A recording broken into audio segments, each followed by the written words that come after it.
Good afternoon, everybody. I'm Henry Quillian here. This is Litigation Fundamentals with Henry Quillian. I'm here with quite a number of my colleagues, both in person and virtually. Hello to all you virtual people. Please make sure to communicate questions, comments, personal experiences, tips that you might have regarding the subject matter of today via volley, unless I can hear them orally. You can tell me whether I can hear them. And the whole purpose of this session is to teach people why we do the things we do and what we might want to consider doing in connection with litigation.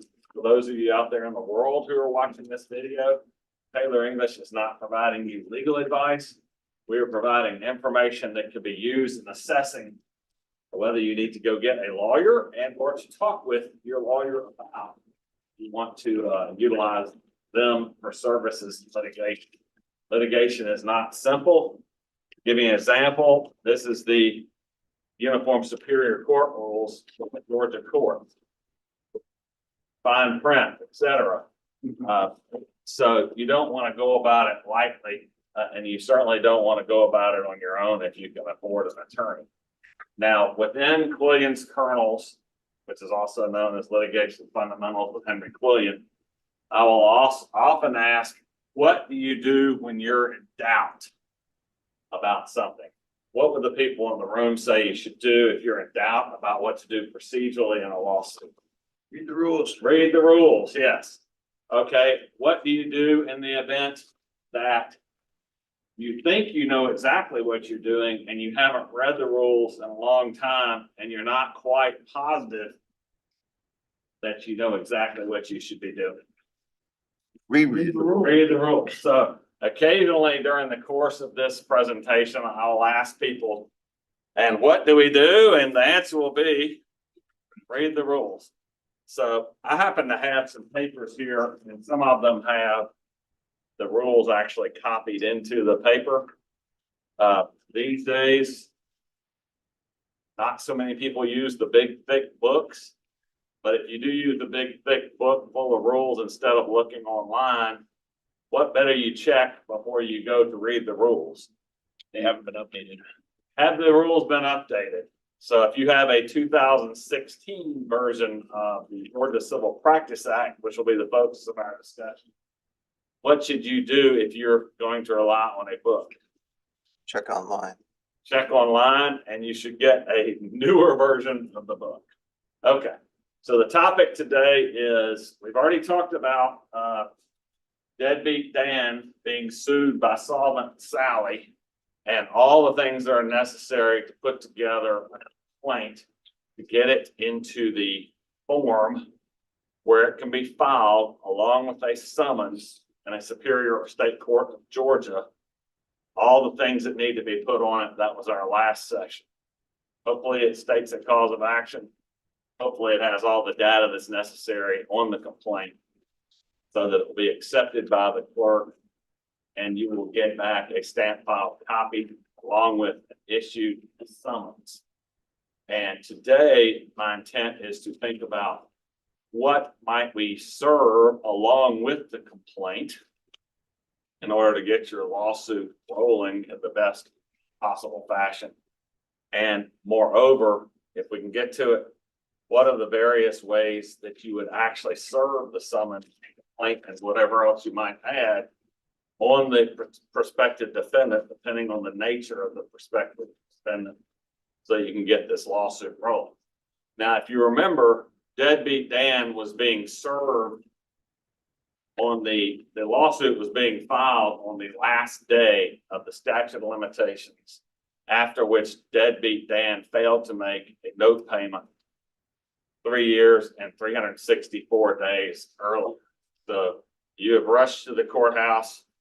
You have managed to get the clerk to stay, not go to Friday Night Lights before you're able to get the lawsuit filed. You signed yourself up for the electronic filing system with the help of the clerk using the kiosk at the courthouse because you're a corporate attorney. You'd never done real law before.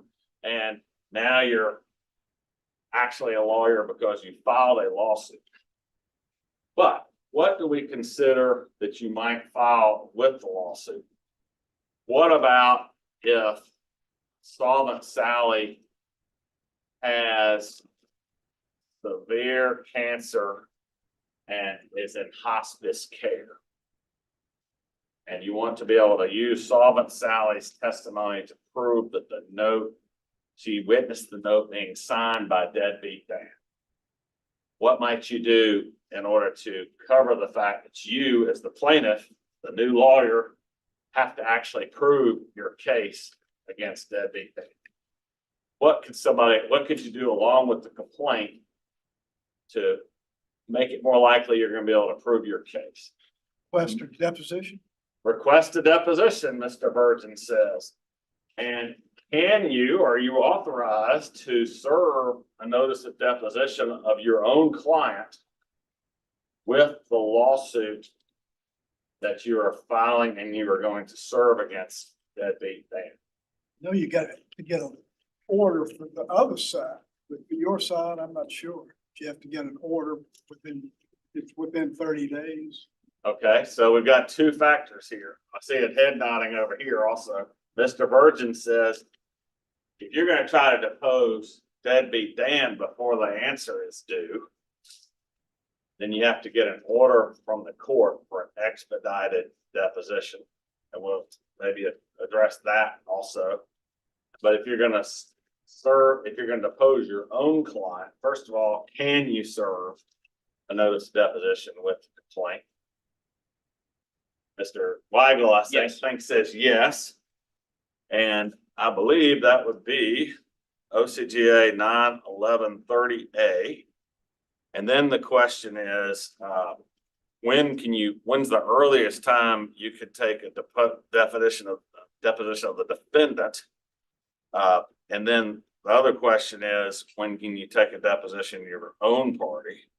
It says without leave of court, a deposition can only be taken after 30 days subsequent to the service of a new notice of deposition with process. So Mr. Virgin is correct. If you want to take it earlier than 30 days, you need to get an order from the court. And you probably need to serve that order along with the summons and complaint. You never know when you're going to get a hold of deadbeat Dan twice. You'll be lucky you get a hold of deadbeat Dan once to get it done. And if you were to take a deposition of Solvent Sally because you think she's going to die, she's in hospice care, what kind of deposition might you want to take? Testimonial. Testimonial, which is, I don't know what, it's a preservation of evidence testimonial deposition. Any video deposition. Yes. Why is that? Why would you want to take a video deposition? Who's ultimately going to be seeing this possibly? Because it's very boring to read deposition transcripts. It is very boring to read deposition transcripts at trial. And if you're a solo practitioner, you're going to have to hire somebody to read the deposition or get a volunteer at trial, unless you, Mr. Weigel, are going to read it to the jury as supposedly being Solvent Sally. And I'll give you an example. My very first, y'all hear me talking now, my very first role in trial was to read a New York stockbroker's deposition as the supposedly persuasive New York stockbroker at a federal trial. I think I did a great job of reading the words. Not so sure I was very convincing as being a New York stockbroker. In any event, so a video deposition brings the case alive for the jury. And if you were asked questions, we'll go down this a lot later, but if you were asked questions, Solvent Sally, would you ask leading questions or open-ended questions? Open-ended. Open-ended because You want her to tell the story. you want her to tell the story and you don't want an objection after she's died that excludes her testimony based on the fact you're asking all the leading questions. So, number one possibility is you have to preserve the witness of a testimony of a witness or one or more witnesses in order to actually have your case survive throughout the course of the case. You can take one of your own client, what if it's of the defendants? We've already partially covered this, or just random witnesses. It turns out subsequent to 30 days from serving the defendant, which you have to sort of guess how long it's going to take for you to serve the defendant so that you'll know what 30 days after that is going to be. So do you want to set it on the 31st day? If you're going to notice a witness for testimony along with your complaint, you don't know what the 31st day is, right? You better give a little bit of wiggle room. Hopefully you serve the defendant timely. What is the notice of deposition to? Is it to the witness or is it to the opposing party?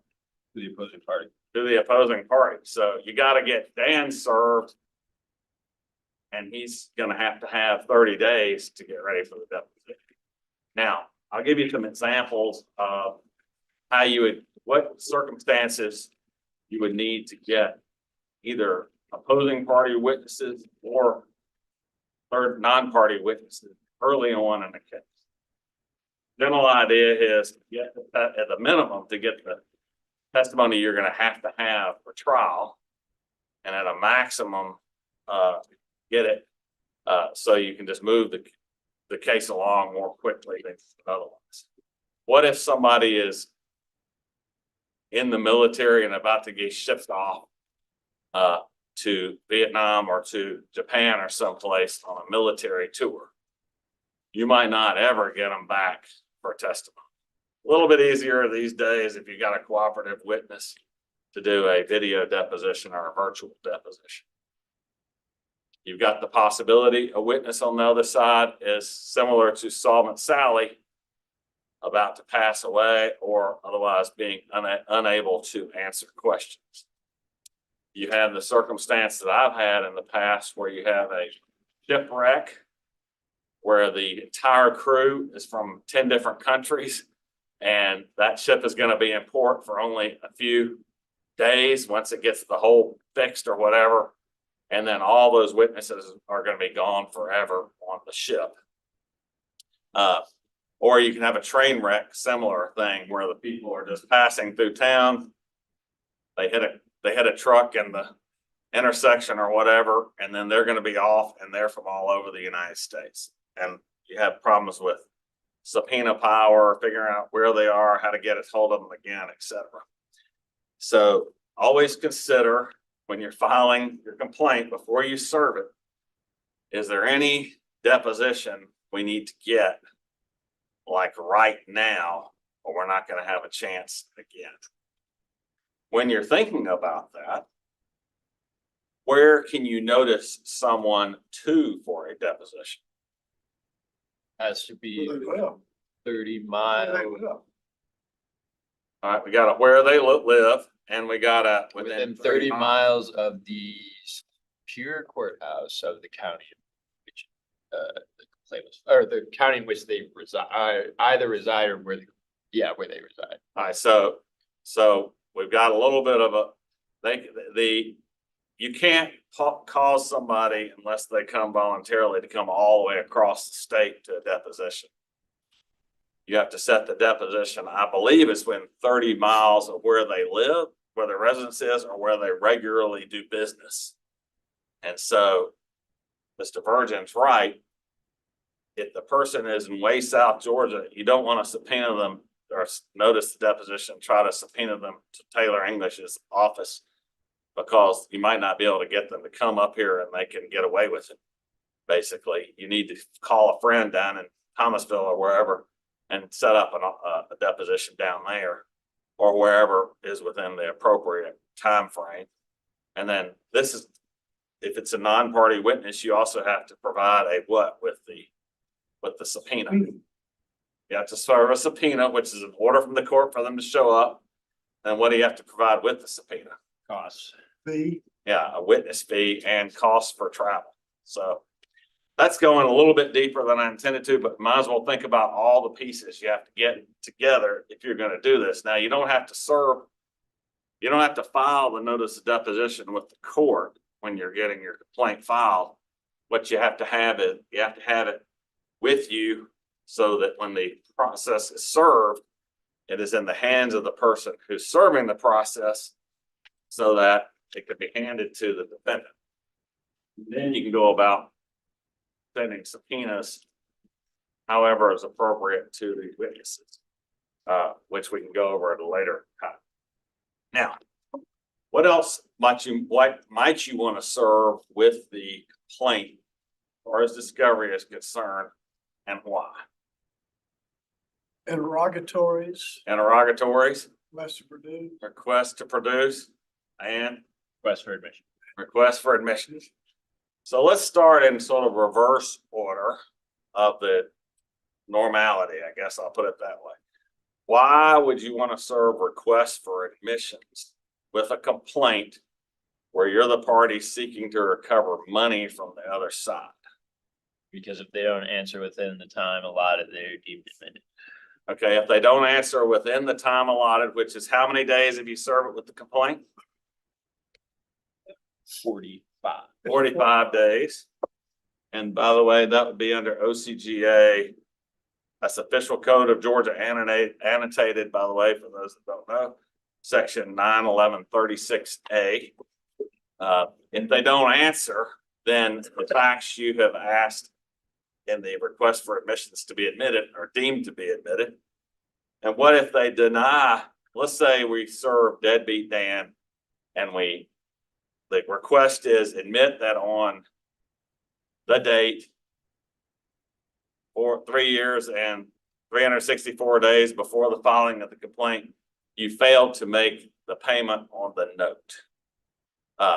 What happens if he denies that he failed to make the payment on the note? Ask for the cost to prove that fact. Okay, the answer, I have no idea what the microphone is doing here. At the end of the day, you can ask for the cost to prove up the fact that he missed that payment if he has denied it in the request for admissions, and all your costs associated with that proof, obtaining it, presenting it, etc., including taking solvent, but hospice care Sally's deposition could be recoverable from deadbeat Dan as part of the judgment. So we've got two different things in play with respect to requests for admissions. One, if you draft them, and I'll go over this shortly, if you draft them craftily and concisely and precisely, you can either get admissions you need to move for summary judgment, or anticipating the defendant's going to deny everything, you can get them to deny everything that you have to prove in order to win the case. If they deny everything, then at the end of the case, you can get an award of attorney's fees for proving up all those facts. To give you an example, my very first contingency fee case, car wreck, lady ran across the center line, ran into my client. I asked request for admissions. You admit that you crossed the center line and ran into the plaintiff. And also I asked, admit that you did not have a medical emergency that resulted in you running across the center line and running into my client. The defendant denied that she went across the center line and ran into my client, and admitted that she did not have a medical emergency that caused her to run across the center line to run. Well, the very first thing that was said at trial by the defense lawyer is, we've always admitted that the defendant was at fault in this matter. It's just a matter of not enough money. I mean, too much money being demanded by the plaintiff. Well, one, I sought to exclude evidence of anything other than the admission that they, the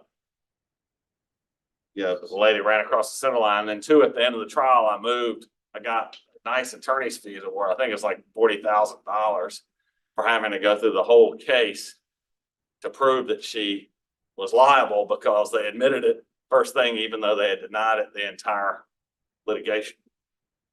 So that gives you an example. The other thing that can happen is, if you don't want to go to trial, or if you think you can avoid going to trial, if you're in mediation, it's a nice thing to sort of pull out of your back pocket when you're in mediation.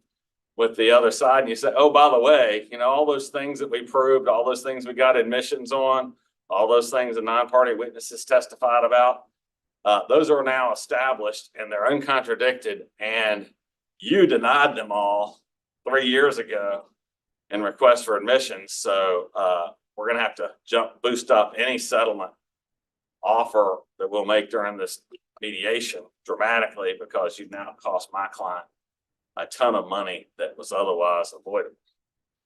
All right, now I do want to display the request for admissions definitions, which might be the second page of the PowerPoint. Have my trusty friend Molly over here helping with that. One of the huge problems with requests for admissions I have found is that people use the definitions for interrogatories and requests for production along with their request for admissions. And in this instance, they usually refer to they say plaintiff means the plaintiff herself, the attorneys for the plaintiff, the mother of the plaintiff, anybody the plaintiff might be responsible for. And then the request for admission is admit that you owe the plaintiff this amount of money. Well, if that is the definition, then you can easily deny it and say, well, I might owe the plaintiff the money, but I don't owe the defined plaintiff the money. I don't owe the mother money. I don't owe the attorney's money. I don't owe anybody money. And then also the second thing is putting extensive instructions and instructions regarding requests for admissions, which are not supported by the Civil Practice Act itself. So my recommendation for request for admission service is keep it simple, stupid. Make it very straightforward. The plaintiff means solvent Sally. The defendant means deadbeat Dan. And don't say and equals or and or equals and all that, because that makes your request for admissions very amorphous and ambiguous. On request for admissions, you want to keep it just extremely straightforward so that anybody can read it. Anybody can tell what you're saying and asking to be admitted, and there's no wishy-washy issues regarding your definitions. What does that sometimes mean? That sometimes means the request for admission has to be very carefully drafted so that it actually asks exactly what you want somebody to admit. A case that's pending right now where first set of requests for admissions, the defendant denies everything. But I really wanted to nail down, so I served a second request for admissions that have a big arrow on a picture. Admit that that location is the place where the flashing was not sealed, and then got the admission when they found out they could not escape the fact. Now, here we have a big question at the end of the day. Is the first denial enforceable all the way through? Because I think they denied that water came in through the place where the sealant wasn't sufficient, but they did deny they left the hole open where the flashing wasn't. So I think we can probably use it both ways. Use the both ways test. Now, next page on the spreadsheet on the PowerPoint, please. Request for production of documents. Sort of a different story here. Why are requests for production definitions different potentially from request for admissions definition? We'll make it broad. You want to make it broad. You want to capture documents that otherwise you might not know about. It's not you're not seeking a silver bullet necessarily.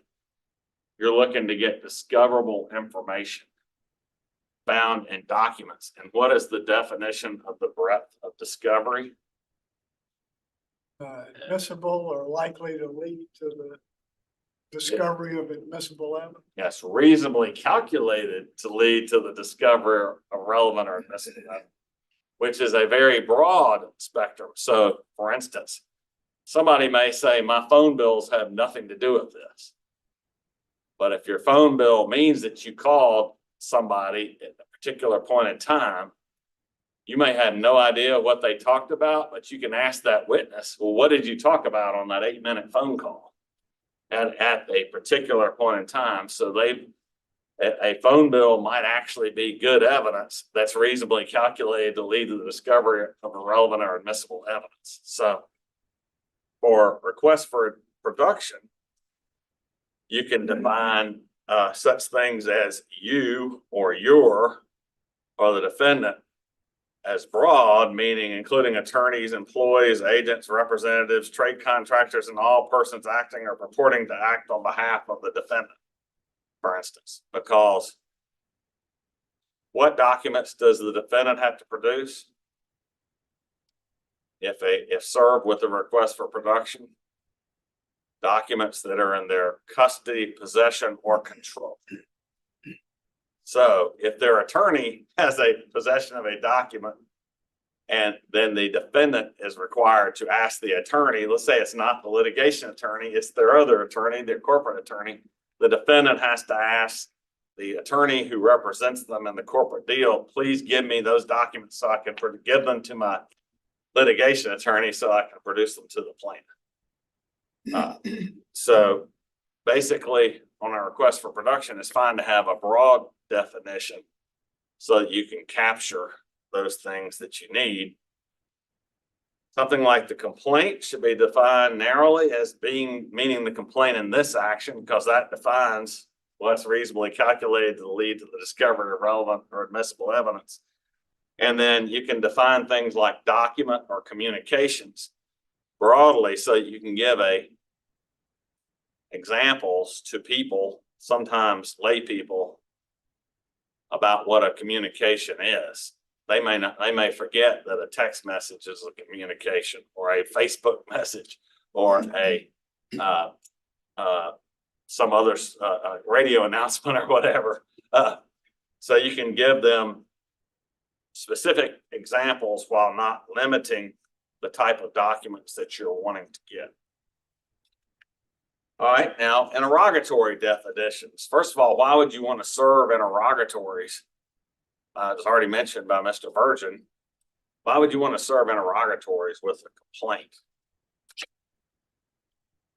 One of the things I like to do is ask them to explain the factual basis of any affirmative defenses in hopes of shutting them down some.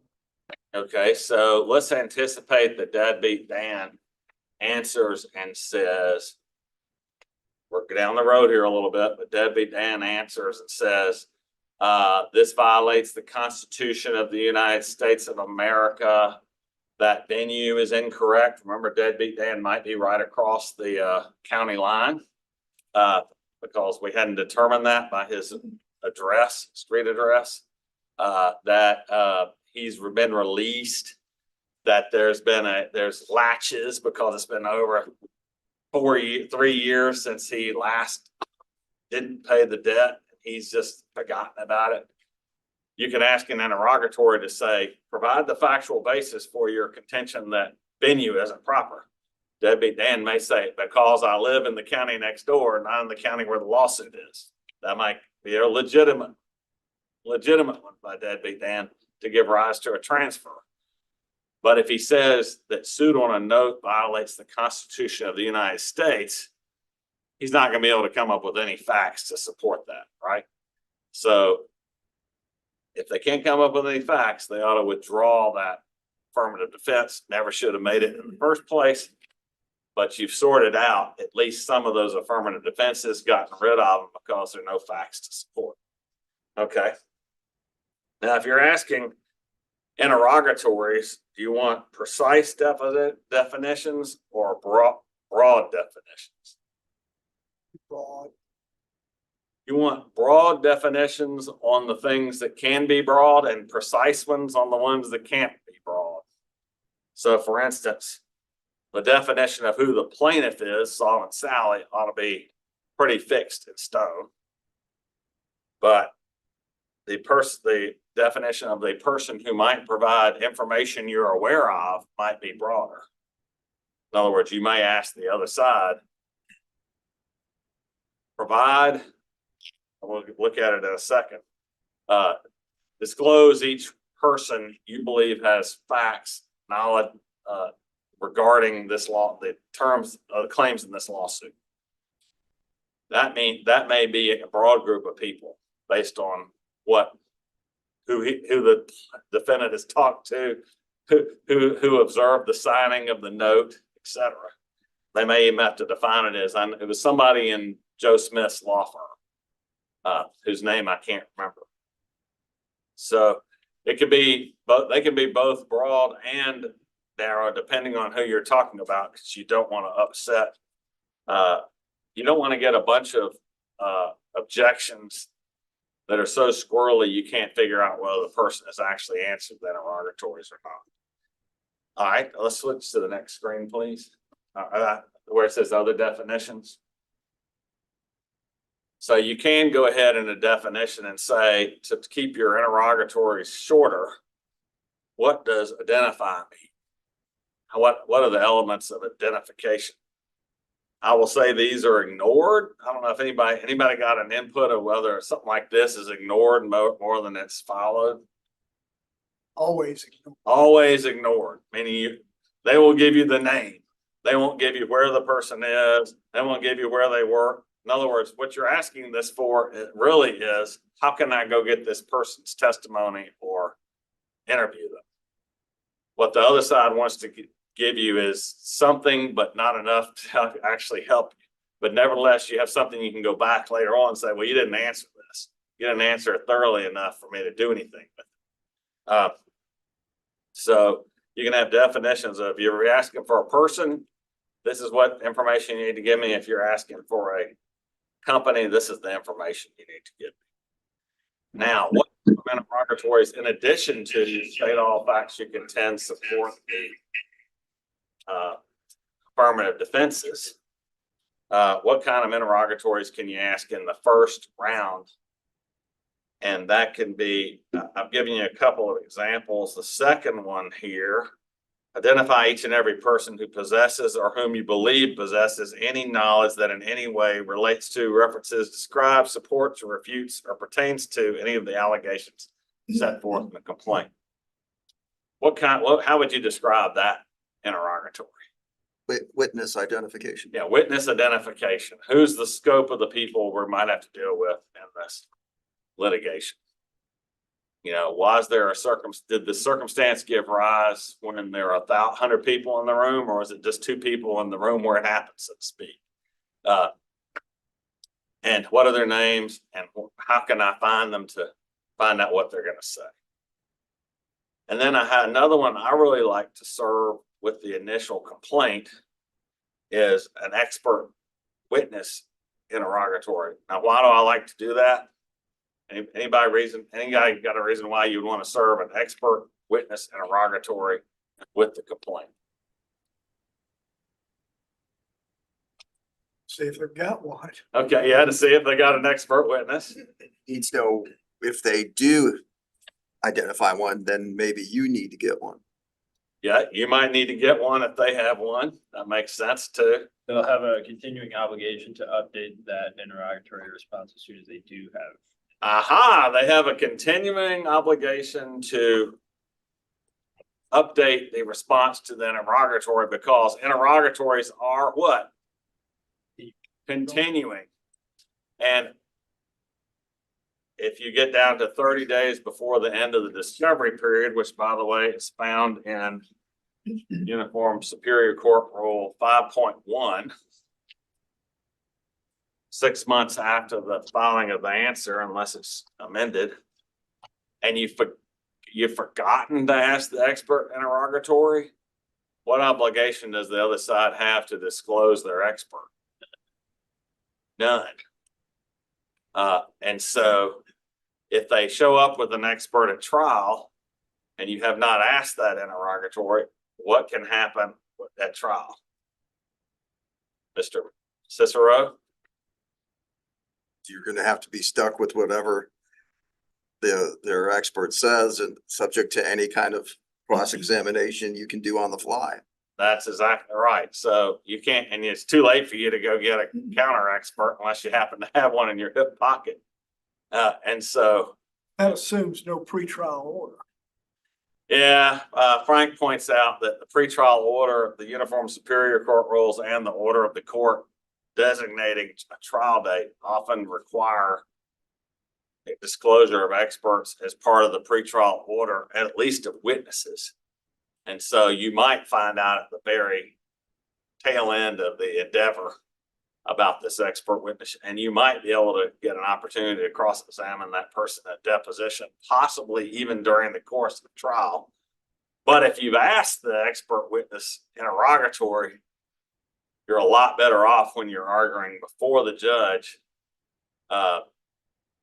Hey, I need an opportunity to both depose this person to get the facts they relied on and to cross-examine them at trial, not just cross-examine them at trial. So, and where within the Civil Practice Act do you find the information you can ask for from an expert witness under the Civil Practice Act?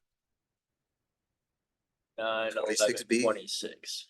OCGA 9/11/26 sets forth the exact things you can ask for as a mandatory response regarding any expert witness. Now, I think they might not be able to, let's see if we can go to the next page where it says core interrogatories. All right, the first one is my expert interrogatory. What is wrong with that expert interrogatory?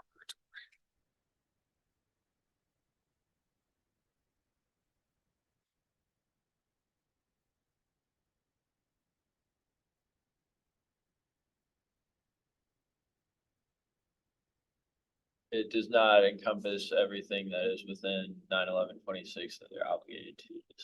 What does it not contain? Any reports that they have provided.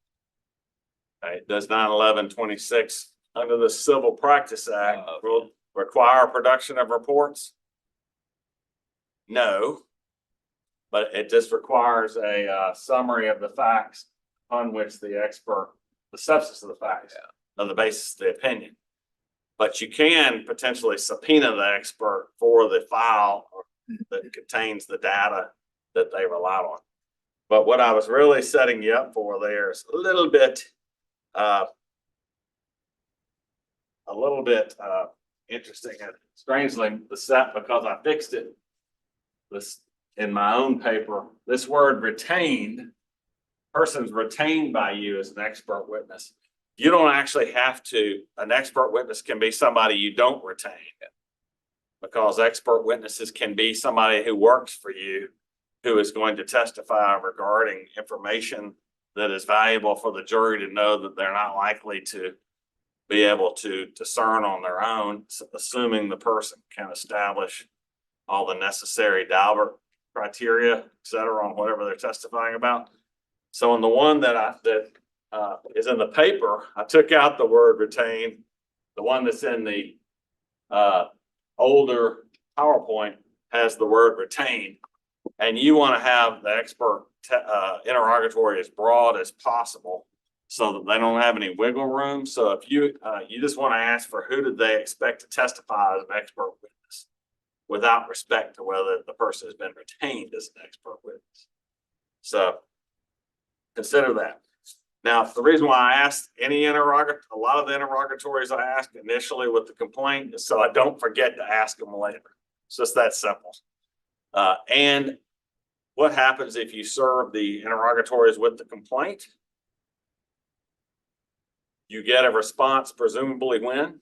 45 days. 45 days after service of the complaint and the discovery on the defendant. And how much faster is that than you would get it if you served it after you got the answer? It could be 60 or 90 days earlier, because first of all, the defendant might take 45 days to answer, get themselves answer the complaint alone. So you wouldn't even know who the responding attorney is until after the answer has been served, and they might use the 45 days by getting themselves out of the default automatically by paying the fees to the court. And then you'd have to think, oh, I better serve discovery. And then that would take another 10 or 15 days. And then the person that once you serve it, the other side would have 33 days to respond. So you can really advance your case, learn out about as much of it as possible, as early as possible. Now I've got one right now where we knew we were serving a party that would likely remove the case on diversity grounds. We served in a basic discovery with the complaint in state court. They removed it as we anticipated. Under the federal rules, that puts the discovery sort of in suspension until the Rule 26F conference and the initial disclosures and all that. However, I've negotiated with the other side to go ahead and answer it anyway. I did have I had sort of a hook on them because they defaulted. They didn't file their answer on time, but it's with the goal of moving the whole discovery process to a much earlier time. And if you've served requests for admissions, what's the value of having them deny requests for admission as early as possible? Already talked about it. You build in more costs. Yeah, you build up more time over which your attorney's fees and expenses are covered by the wrongful denial of a request for admission. And a month's worth of time could be $40,000, right? So that's a benefit to your client if they deny it. If they admit it, then you're that much further down the road in the lawsuit. Okay, we're going to spend a bit of time on what is service. But last time we talked about the fact that Deadbeat Dan was being sued on the last day of the statute of limitations. We got the complaint on file. Complaint on file is the commencement of a civil action. The commencement of a civil action stops the running of the period of limitations so that you've satisfied the statute of limitations. But you've got to do if you have a statute of limitations that run out, what do you have to do in order to ultimately establish that you've sued the person timely? File proof of service. You have to file a proof of service, and before the proof of service occurs, you have to serve the defendant, and you have to show reasonable diligence in your efforts to achieve service if the statute of limitations has already run. So last time we talked about how the fact that we would engage using an order of the court, engage a private process server to chase down the defendant and to keep a record of all the efforts used to serve the defendant so that we could ultimately prove reasonable diligence, which we didn't think we would be able to get that proof from a sheriff who's not going to track it for us and who might not want to give an affidavit other than I served or didn't serve. Lots of times a sheriff will just show up and say, I went to the house, they weren't there, therefore I'm giving up. Or in this instance, I went to the county line and I realized that this person actually lived 100 feet across the county line. I'm not authorized to serve in that county. So a month later, you learn that the sheriff stopped their car at the county line and did not serve Deadbeat Dan. So use a private processor. This is Deadbeat Dan. Can we serve Deadbeat Dan's the president of the organization for whom he works with Deadbeat Dan's lawsuit? I see a lot of no's. Okay. Can we serve Deadbeat Dan's 12-year-old child at the house with Deadbeat Dan's lawsuit? Why is that? Heck, it's a minor. Above Sure, 18, minor. right? Yeah, 18 or above. All right. Somebody of discretion, though, isn't it? Reasonable discretion. It's somebody with suitable age and discretion, but we'll go into that. So who's the safest person to serve with Deadbeat Dan's lawsuit? Debbie Dan. And where can we serve Deadbeat Dan if that's the safest place? The safest person to serve. Serve him anyway. We can serve him anywhere. So I think I briefly gave the idea that we had my former law firm, we had a very hard time serving somebody with the complaint. He was never at home. He didn't have a spouse or anybody. He did live in a huge mansion. But we knew he regularly went to a strip club. So we engaged as our private process server, order of the court, a stripper at the strip club, which and we got him served readily. So we got him where he was and we served him personally. So is that good service, even if it's at a strip club? Okay, everybody's nodding yes. All right. Now, what if deadbeat Dan does have a spouse who's over 18, let's say old enough to get married in Georgia, not necessarily over 18. What's the age you can get married in Georgia? 16, I think. And we cannot get deadbeat Dan at home. Deadbeat Dan is being a deadbeat. He's always chewing tobacco and fishing on the banks of the Chattahoochee River, but we don't know where. What if, however, his spouse is at the house and we serve the spouse with the summons, the complaint, and all the discovery by handing it to the spouse? Is that good service? If she normally resides there, Okay. Aha.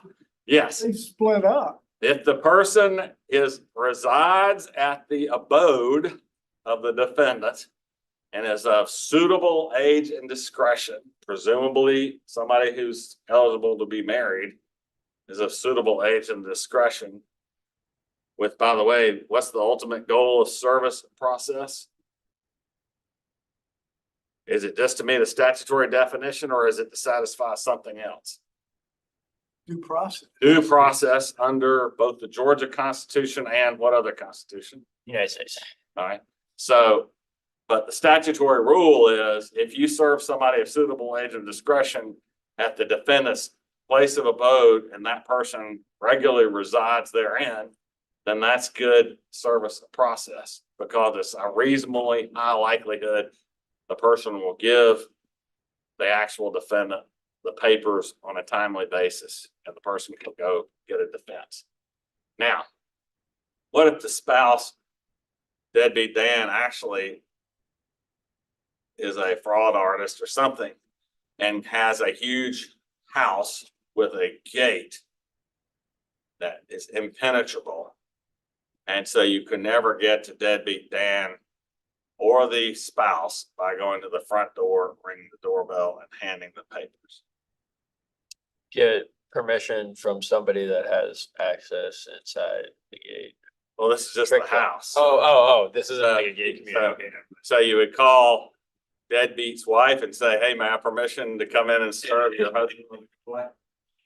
Well, you have to do such things as hide in the bushes outside the gate. And I've had one where private processor hood, and then jumped out when the car was coming through the gate, stuck it under the windshield wiper of the car. That good service? Necessarily. Sounds good to me. It sounds good to, you got, I was gonna say it wasn't given physically to. it wasn't physically touched by the defendant or the spouse. Yeah, what for windshield wipers? Blew away. But I believe a court, if there's adequate foundation laid by the process server saying, this is the only way I could actually achieve this, there's no doubt they knew about it because it was stuck underneath the windshield wiper of their car as they were driving out, identified the person as deadbeat Dan in the car.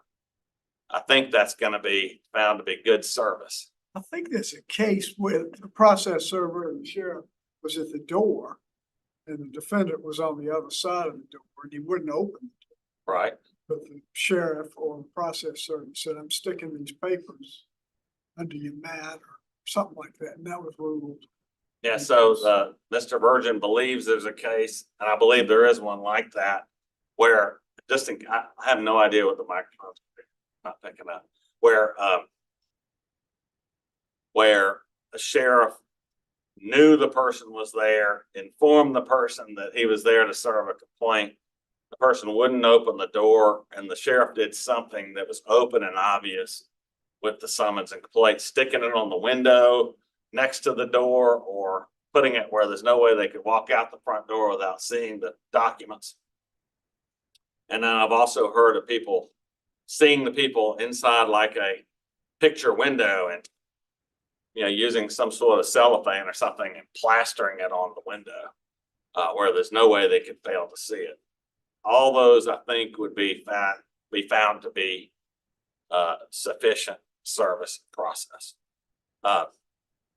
Now, if you don't have a deadbeat Dan situation and you really want to save money and you've got lots of time, let's say it's on the first day of the running of the statute of limitations, what can a plaintiff do to serve a defendant and try to be as cheap as possible?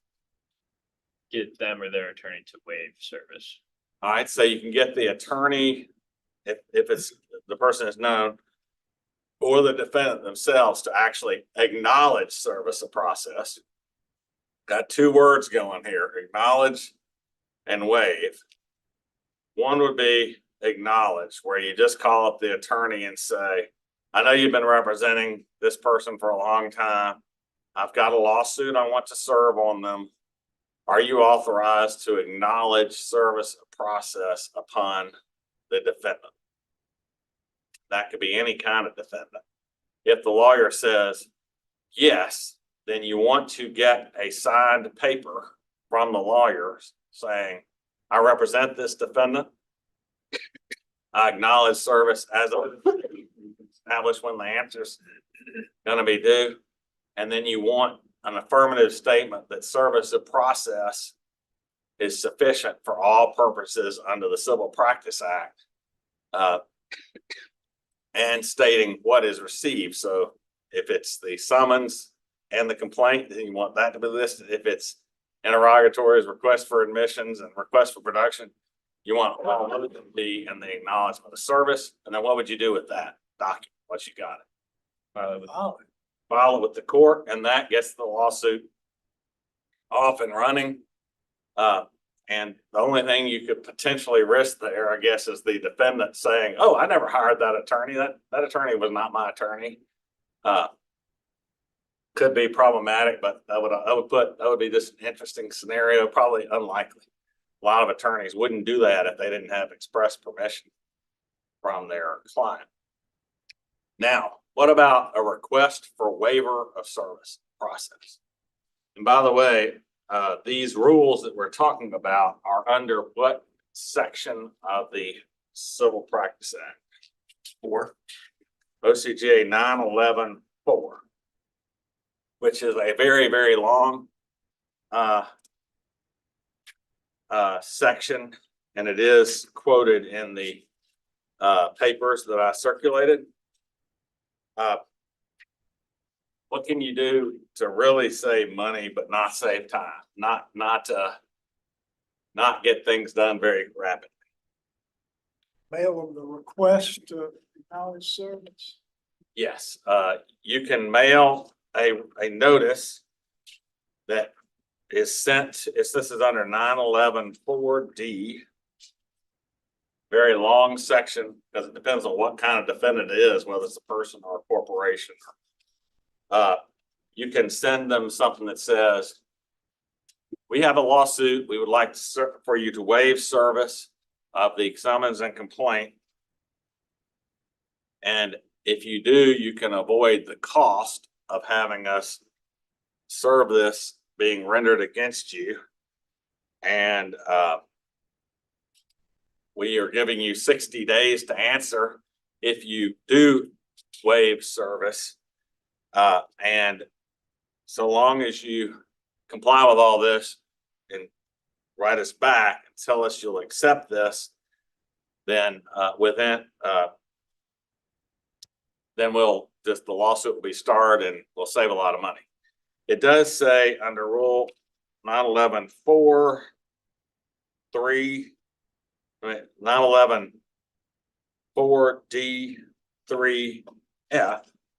that you have to give the defendant between at least 30 days to return the waiver, and that it has to be returned If the person is outside the judicial district of the United States, they have 60 days to respond to the waiver request. So we're talking about slow process here. But if they do respond in time, then they have 60 days to respond. And under 911D5, I'm just going to read this because it's important. A defendant that before being served with process, meaning the plaintiff could go ahead and serve process anyway, returns a waiver so requested in a timely manner, we talked about them, is not required to serve an answer to the complaint until 60 days after the date on which the waiver of service was sent. Okay? Or 90 days after the date if the defendant was addressed outside any judicial district of the United States. So the date that the defendant has to answer is, because they get 30 days to send it back, they have to answer within 60 days after the date the request for waiver was sent. Now, I'll point out something I've identified that I think is a problem that needs to be fixed in the Georgia Civil Practice Act. There is a form in the code itself that's called Waiver of Service of Summons, because we're talking about the summons and the complaint, right? The summons is the actual official document that you would have to serve on defendant if you gave it to them and didn't tell them what they had to do. What they're actually doing under this is they're acknowledging service as a complaint, but they're waiving summons. And tell me what's wrong with this, and then we'll probably have to wrap it up. This is a section of the waiver of service form in the Civil Practice Act. I understand that a judgment may be entered against me or the entity on whose behalf I'm acting if an answer is not served upon you within 60 days after the date the waiver was sent, or within 90 days after the date the request for the waiver was sent outside the United States. Court hasn't directed them to respond via the summons if they waive the summons. All right, the court has not There's no, instructed them to respond if they waive the summons. But what is missing from this form? It says, I understand that a judgment may be entered against me or the entity on whose behalf I'm acting if an answer is not served upon you, meaning the serving attorney, within 60 days. What do you have to do with an answer in addition to serving it? the file. You have to file it. It's missing the word filed. And if you serve an answer, presumably with a certificate of service, when does the answer ever get filed under this notice that's supposedly being provided to the defendant? The defendant would have to guess, because they're waiving the summons. That's what says it has to be filed. When does the answer filed? It might never be filed. So, and by the way, the request for waiver has a big form that says these are all the bad things that could happen to you if you don't waive service. If you've been requested to do that, and essentially it's the cost of the process server. It's not a huge penalty unless the process server has spent days trying to track you down. So given the time, we have to curtail this. Next time, we'll talk about the special service of process rules concerning corporations and LLCs and other types of entities, because those are potentially more complicated than simple service upon an individual. And we might go into any crazy situations y'all might know about concerning individuals and how you got service of process for them. Also, we'll probably merge next time into the answer that the defendant must provide and what's the requirements of an answer once they're served with a summons. So thank you all for being present. Any questions from the cloud? Or comments from the cloud? Okay. Thank you for being here. Have a great day.